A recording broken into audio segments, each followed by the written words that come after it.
Welcome in to the Arkansas Sports Network's Hometown Sports Football Preview, proudly presented by Arkansas Tech University, D3 Auto Sales, and Metcalf Trucking and Trailer Repair.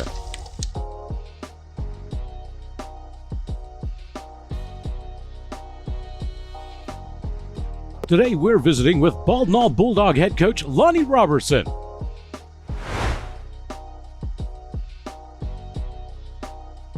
This Pigskin Preview is sponsored by First Community Bank.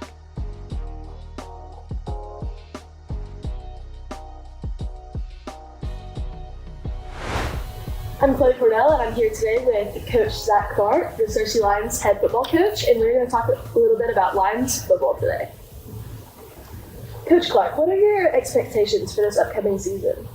Well, it's kind of interesting because we are going to different classification. We'll be in 5A, and we'll be in the 5A Central. So honestly, I know very little about. I mean, it's a brand new conference, brand new division. So we're excited, but as far as expectations or where we are, we really don't even know. So we're just kind of going in. We're trying to watch film and trying to figure out where what we need to do, who are the teams to beat. But when I say we haven't seen any of the 7 teams in our conference, other than maybe a team camp, at BB last year, we haven't seen any of them. So going into this season, what is your team's strengths and weaknesses looking like right now? Well, I think we had a great offseason, and we are our numbers in the weight room have really improved. We're a lot stronger, and then we've got a really large sophomore class, and they had a good junior high season, so we're excited for our young kids that some of them will play, but more importantly, we have a lot of competition and a lot more depth than we've had. Yes. So what changes, if any, have you made to this team's style of play or strategy for the season going into the 5A section? It's an interesting question. We're going to a different defense this year. I don't know if that's necessarily because we're in 5A, but just our personnel. We're going to go to kind of a 3-3 stack. We feel like we've got a lot of linebackers and defensive linemen, so we're going to try to stack the box a little more than maybe we have, and that's really one of the few changes that we've made moving from last year to this year. Yeah, like you said, you had a really strong off season. So how are your players? How have they been preparing during this off season for this upcoming season? We've had, we've got quite a few guys that play multiple sports, and they all bought in, to the weight room where they'd have to come in the morning and lift, and they did that. And then our guys that just play football went through off season. I'm really impressed, with the gains that we made in the weight room, and it was a really encouraging off season. Yeah, so is there any outstanding players or emerging talents coming from your team that you would like to honor right now? We've got, off the top of my head, we've got an all-conference returning receiver in Jesse Sumter that had a great year last year. He played about half the year, and I believe it was week 6 or 7, he broke his collarbone and still made all-conference, so looking forward to him coming back.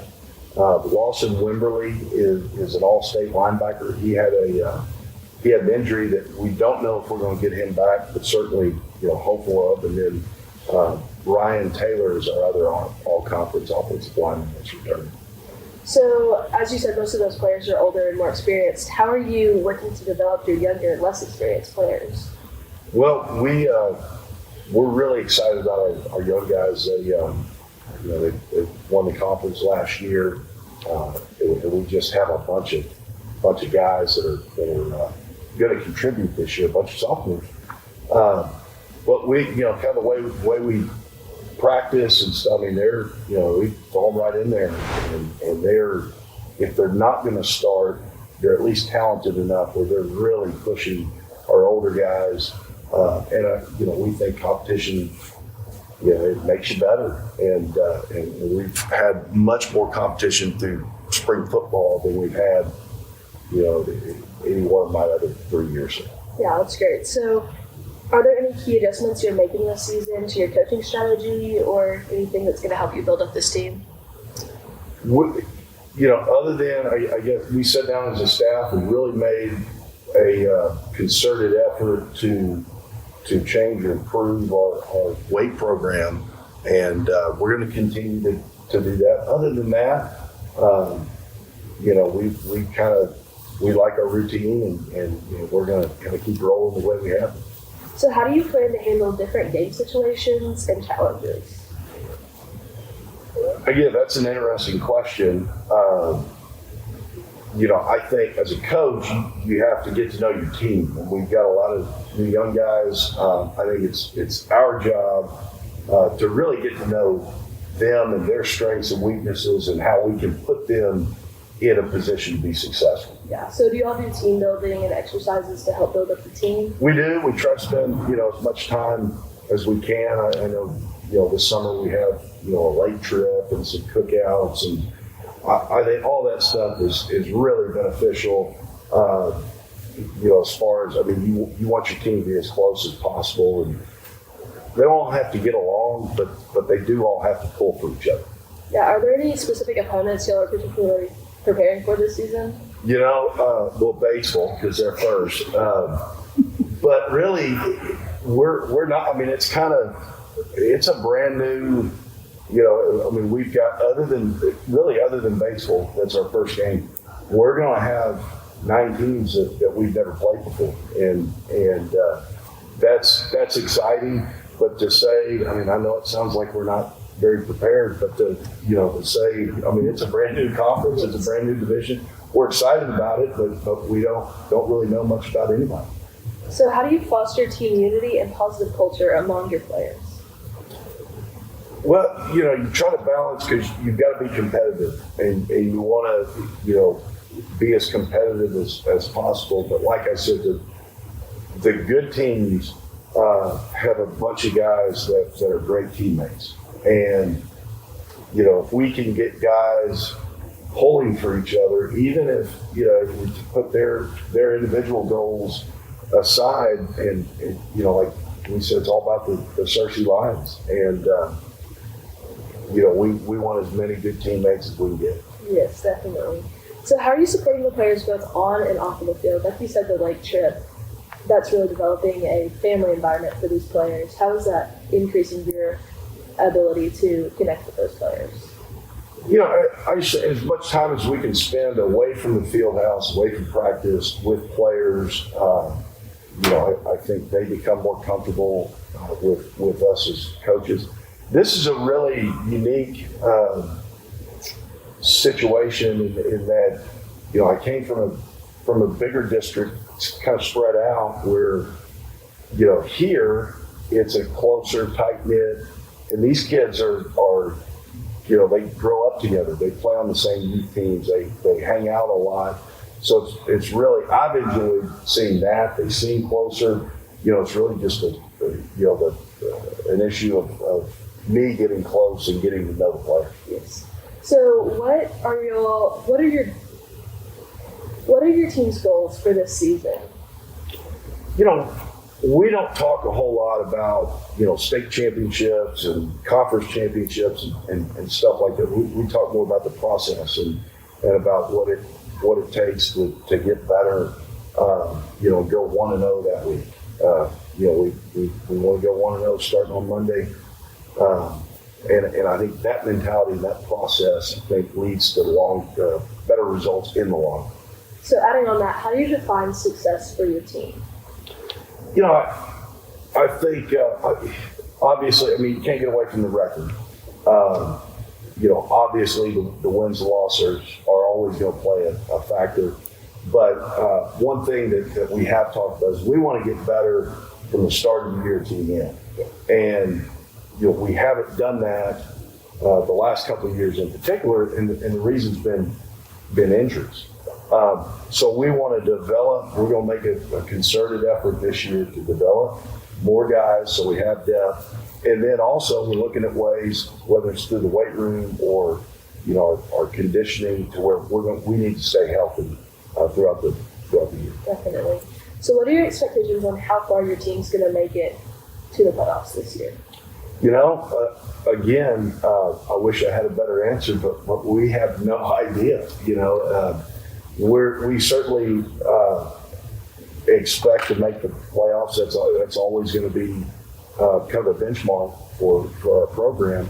But then, once we get there, we feel like we're building something, and we're excited about this year. But to be able to say, yeah, this is where we fit the pecking order, I just don't know.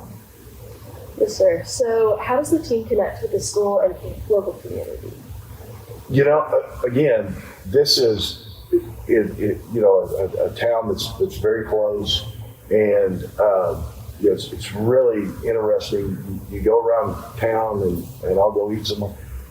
The people know who's on the team. They'll show up on Friday nights where our home side is packed. So that's really neat. So I haven't had to personally do anything to try to connect, people. It's kind of in the fabric, woven in the fabric of this community. It's really special. That connection is really strong. Mm-hmm. So how important is community support to the success of the team specifically? Oh, I think it's huge. We finished up spring practice yesterday and had quite a few parents, but also, we had a couple young kids that, we've got our youth camp next week. I asked the team, almost everybody grew up going to the youth camp. It's just, I love this community. It's a really special place. That's great. So what role does the team play in the broader context of the school spirit and pride? Well, I think, especially extracurricular activities, but in particular football, it's the first sport of the season when you come back. It's one of the first sports. There's volleyball, but it just kind of, if your guys are and girls, we've had girls on the team, but if they're good ambassadors of the program and they're good individuals in the student body, to me that just starts the year off really well, and it's really important to have a football team, the type of team that the student body and the community can pull for. Yeah. So what is the most rewarding aspects of coaching this team? I'll say this. I think it's always the most rewarding to me is when guys come back and you have connections with guys that you haven't coached in a year or 2 or 10, and they reach out, and to me that's always special. So during a game setting, how do you handle the pressure and adversity? I mean, there's bad things are going to happen. I mean, you're going to have to. But if I can stay as even keeled, I don't like to get too excited because ultimately I've got to make decisions that what are the decisions that are best for a football team. The other thing is this that I've gotten better at. We've got a great staff here, and I have had to get better, and I'm completely comfortable now delegating as much responsibility as I can to our coaches and kind of giving them their own little area of expertise and put them in charge of it, and they do a great job. So what motives keep you coaching year after year?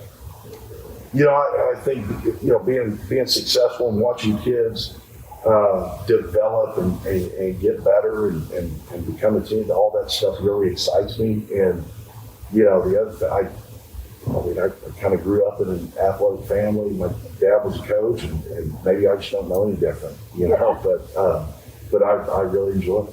So what's one word to describe your team?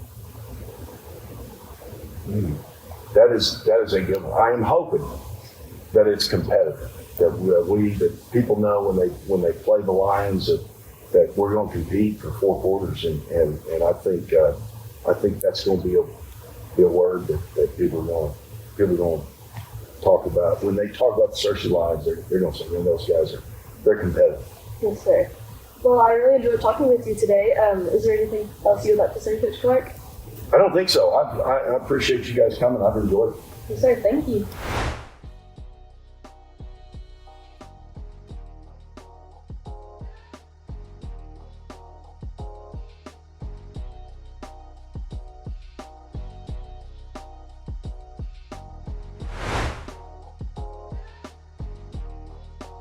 We'd like to thank the Batesville School District and the Batesville High School East Lab for their contributions on this video. Thanks again for joining us on the Arkansas Sports Network's Hometown Sports Football Preview. Don't forget to like and subscribe to the Arkansas Sports Network on YouTube to catch more previews and all the latest updates on your favorite teams.